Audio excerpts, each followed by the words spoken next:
Hello students, I welcome you all to this video lecture on customs duty. In the following videos, we'll be computing or we'll be solving illustrations where we'll have to compute assessable value first and then go for customs duty payable. In the previous few problems, we had solved only assessable value was given directly, so we had solved only customs duty payable. In the following videos, first we will have to find out assessable value and then we'll have to go for finding out customs duty payable. Before we move on to the illustrations, I want to make you familiar with a few terms that are used in the following illustrations. Ex factory price, sale price at the factory gate of the manufacturer. This is the total cost that the manufacturer incurs on the products produced by him plus a little bit of profit, that is ex factory price. Free on board price, that is FAS price, free alongside ship along with loading charges. We'll understand this in detail in the coming problems. While we solve the illustrations, you will understand this. Let's restrict to understanding the basic theory about this. So price at which goods will be loaded on board the ship. So land loading charges will be taken here and the price of the goods will be taken. Cost, insurance, freight. CIF price is nothing but cost, insurances and freight. Here CFR means, see here, CFR is nothing but cost and freight plus insurance during transport. Freight is nothing but the transportation charge. So let us once again go through this. FOB, free on board price. FAS, that is free alongside ship. CIF, cost, insurances and freight charges or freight price. CFR, C&F, CNF, all these represent the same meaning, that is cost and freight. So now let's start solving the problem. Commodity is imported by Rituparna Limited from China. So if we are importing the product, obviously we will become the importing country. So India will become the importing country. Then which will be the exporting country? Obviously it is China. Determine the duty liability under the Customs Act 1962 from the following information. Cost of imported product US dollar 20,000. They have given the cost in US dollar. We have to convert that into Indian rupees. Commodity is packed for which packing charges 3,000 US dollars is taken into account. So this once again we have to convert this into Indian rupees. Commodity is stuffed in returnable container. Price of the container is 100 US dollar. Please understand this, very important. Returnable container. Does this ring a bell? Yes. We have solved similar problems when it comes to computing transaction value. Though nothing with regards to imported goods we have solved till now. But while computing the transaction value, we had come across the similar word, returnable container. And what did we do back then? Yes, we had not taken this into consideration. Why? Because this container is not a necessity, does not form a part of the import. What will happen is once the goods are imported, these returnable container will be returned back. So this cost will be ignored. Design and development charges 500 US dollars, will take this into account. Paid commission in India to broker who has arranged the deal abroad, rupees 10,000. This is the commission paid by the exporter. Okay, we'll discuss about this in detail in a few moments. So rupees 10,000. Freight from China to airport of New Delhi, transportation charge 6,000 US dollar is given. Here the word airport makes this problem interesting. If this airport was not mentioned, we would have taken this 6,000 US dollars directly.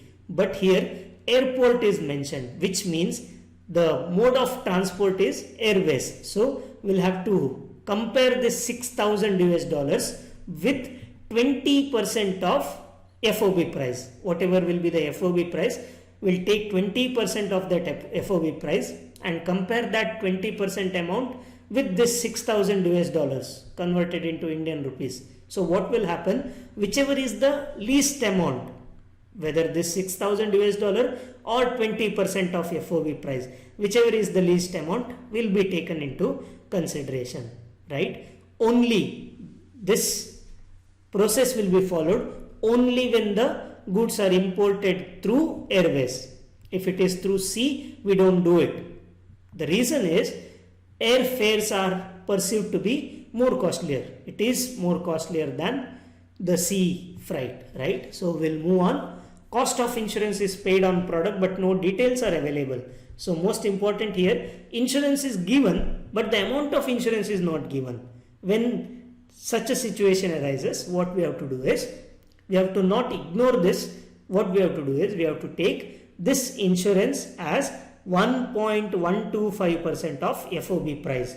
Whatever is the FOB price, take 1.125% of that particular price and you'll get the insurance cost. Transport cost incurred by supplier from his factory to airport in China. Please remember this. This particular cost is from the manufacturer's, supplier is nothing but manufacturer's factory, that is exporter's factory to airport in China. So this particular cost will be included while finding out the assessable value.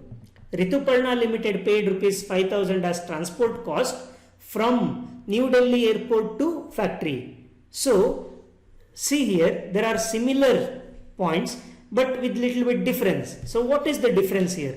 Please understand, this particular cost is incurred before you have imported the product, before you have got the products, right? But this cost you have incurred after receiving the product or after receiving that particular goods. So how do you get to know that? Without paying customs duty to the government or customs, whatever customs duty is to be paid, if you don't pay it, will you get these goods?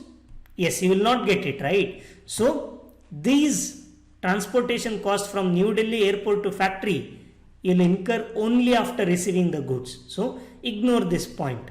This is an essential one because this is before importing the goods, before it comes to India. Whatever happens after it touches down in airport, all those costs will be ignored. Before the goods touch down in airport or port of India, all those expenses will be taken into account. Rituparna Limited sent goods to the exporter which was used in manufacturing the product. So what happens here is, let us say raw material or semi-finished goods worth rupees 1 lakh was sent by the importer to the exporter. If only this much was mentioned, we would have not taken that into account. But it has been clearly mentioned that these goods which are sent by Rituparna Limited is used in manufacturing the product. So whatever Rituparna Limited is buying, this 1 lakh worth goods are included in that. So what we have to do is, we have to add this 1 lakh rupees to the product's cost to find out the assessable value. These 2 points are important. Please take a note of this. Date of bill of entry 15th January 2018. Rate of basic customs duty 10%, IGST 28%, exchange rate as notified by Central Board of Excise and Customs, rupees 50 per US dollar. So every US dollar will be considered at rupees 50 INR. INR is Indian National Rupees. Date of entry inward 12th November 2017. Rate of basic customs duty 18%, IGST 28%, exchange rate as notified by CBEC, that is Central Board of Excise and Customs, rupees 53 per US dollar. So when this type of data is given, what we have to do is, for finding out the exchange rate, that is exchange rate, what we have to do, we have to take the date of bill of entry. There is nothing to compare. Date of bill of entry, exchange rate as on date of bill of entry will always be taken as the official exchange rate for computing the assessable value. For computing basic customs duty and other duties, what we'll have to do is, we'll have to compare these two dates and whichever is the later date will be taken into consideration. For example, let us say date of bill of entry is 15th January 2018 and date of later entry inward is 12th November 2017 and date of entry inward is 12th November 2017. Compare this 12th November 2017 with 15th January 2018. Which is the latest date? Yes, you are right. Date of bill of entry will be the latest date. So, basic customs duty will be taken at 10%, IGST will be taken at 28%, and exchange rate we have already discussed earlier. This need not be compared. Exchange rate will always be taken as on date of bill of entry, right? So, this whole information we will ignore it. Okay. Additional duty payable under section 3 subsection 5 of Customs Tariff Act 1975 at 16%. We'll take that into account. Social welfare surcharge is as applicable. Even if they had not mentioned it, we would have taken this into account. As per notification issued by Government of India, safeguard duty has been imposed on these goods at 30% ad valorem. So, safeguard duty, on which do we find it out? Yes, assessable value, we have to take 30%. As per notification number 106/2003 dated 10/7/2003, anti-dumping duty has been imposed on these goods imported from China, manufactured by any producer in People's Republic of China at 40%. So, anti-dumping duty is also mentioned. We have to take that into account. Compensation cess applicable at 30%. So, this is the data given. Using this data, we have to find out first assessable value and then go for customs duty payable. So, already discussed, returnable packing will not take into consideration. Commission in this case is paid by supplier of goods, that is nothing but exporter. Hence, we will include it while computing assessable value. Cost of insurance is not given. In such a situation, we will take 1.125% of FOB price as insurance cost. While selecting the exchange price, we have to look at the exchange price as on date of bill of entry. I have already told you this. Date of bill of entry, whatever is the exchange price on this particular date, that will be taken as official exchange price while computing assessable value. While selecting rate of basic customs duty and other duty, here what we have to do, we have to compare the given two dates, that is date of bill of entry 15th January and date of inward entry, that is 12th November, and the latest date. Please remember this, very important, latest date or later date should be taken into consideration. 12th November and 15th January makes it very clear. 15th January is the latest date. Freight from China to New Delhi airport is mentioned, which means the mode of transport was by air. So, this assumes significance. Whenever there is airways, transportation is through airways, what we have to do? We have to take 20% of FOB price, compare that with the cost of freight mentioned in the problem, and whichever is least amount, that needs to be taken as transportation cost. So, we will start with the solution. Computation of assessable value, exchange rate as discussed earlier is taken at 50 rupees per dollar.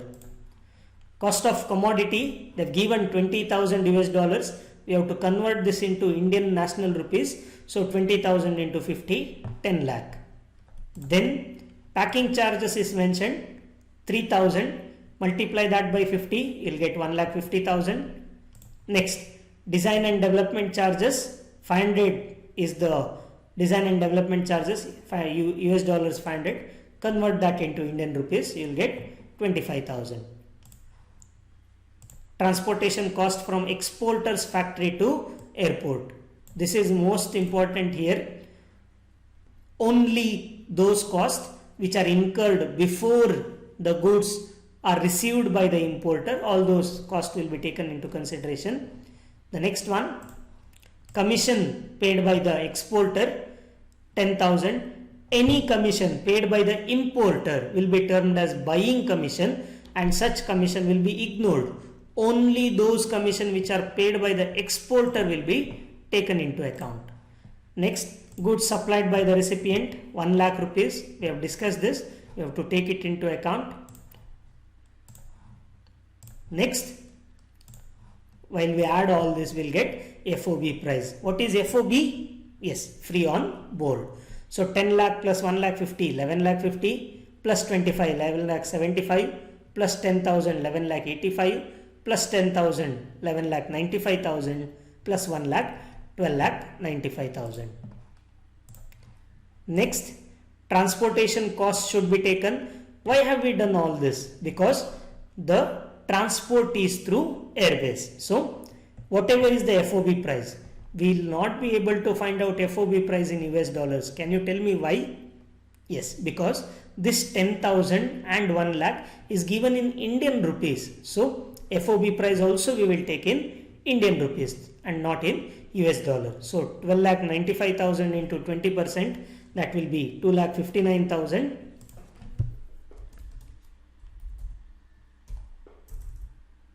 Or US dollar 6,000 into 50, 3 lakh, whichever is less. 2 lakh 59,000 will be compared with rupees 3 lakh, which is less. Obviously rupees 2 lakh 59,000 is less, so we will take this into consideration. Next, cost of insurance. As already mentioned, though they have not told us what is the insurance cost, we have to take it at 1.125% of FOB price. This 12 lakh 95,000 is nothing but FOB price.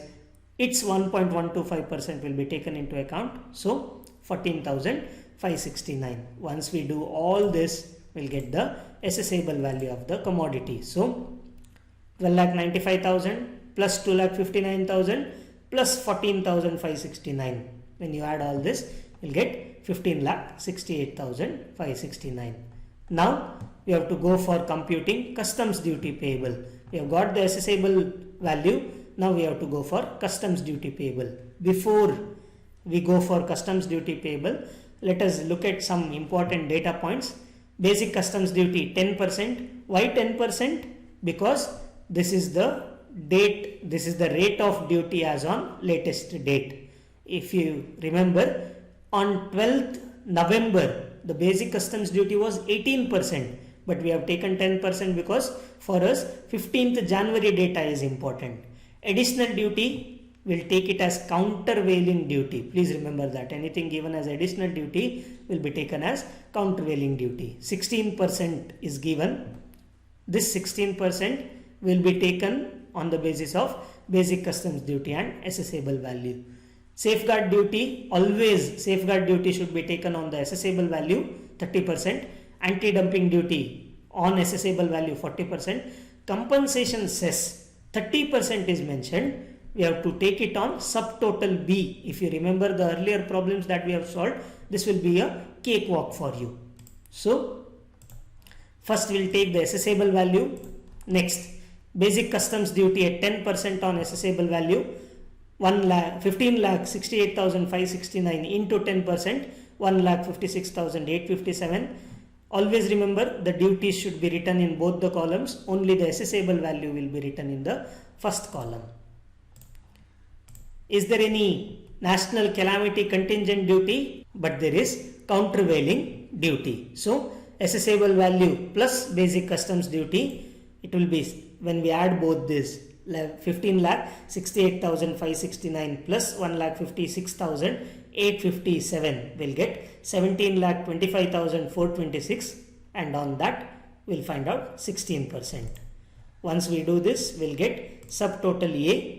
When we add all of this, we'll get 20 lakh 1,494, whereas on this side we'll get 4 lakh 32,925, adding these two amount. As soon as we get subtotal A, what should we do? Yes, you are right. We have to find out social welfare surcharge, and always while finding out social welfare surcharge, you have to take only the duty amount given. So 4,32,925 into 10% will be 43,293. It will be 92.5. So we'll make it as 293. After the social welfare surcharge, safeguard duty is already mentioned in the problem. So safeguard duty at 30% on assessable value. Please remember, many of you will get confused here, or many of you will make silly mistakes here. You will take this amount. Don't take this amount. Always while writing it, write it as safeguard duty at 30% on assessable value. Then it will be very much clear to you. So take 15,68,569, which is the assessable value, and on that find out 30%. So it will be 4,70,571. Write it in both the columns. Protective duty is not mentioned in the problem, so you can skip writing this, but as I mentioned to you in the earlier videos, I'll be following the complete format so that you will understand every step. Next, anti-dumping duty at 40% on assessable value. Once again, anti-dumping duty is found out on assessable value. So 15,68,569 into 40%, 6,27,428. Write it in both the columns. Once we add all this, we'll get subtotal B. So 20,01,494 plus 43,293 plus 4,70,571 plus 6,27,428. You'll get 31,42,786. On this side, 4,32,925 plus 43,293 plus 4,70,571 plus 6,27,428. You'll get 15,74,217. The next step is computing IGST. Even if they have mentioned compensation cess earlier, we have to take that later. Does not matter when they have mentioned.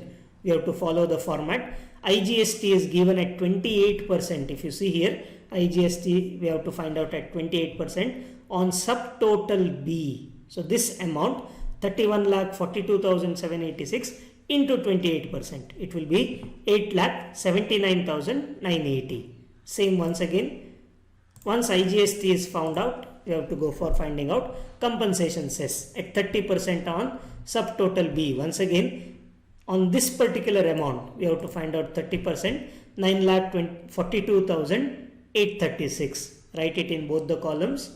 Then, so the customs duty payable is 33,97,033. That is 15,74,217 plus 8,79,980 plus 9,42,836. When we add all of this, we'll get 33,97,033, and the cost of import will be 49,65,602. So by this we end this problem. Thank you.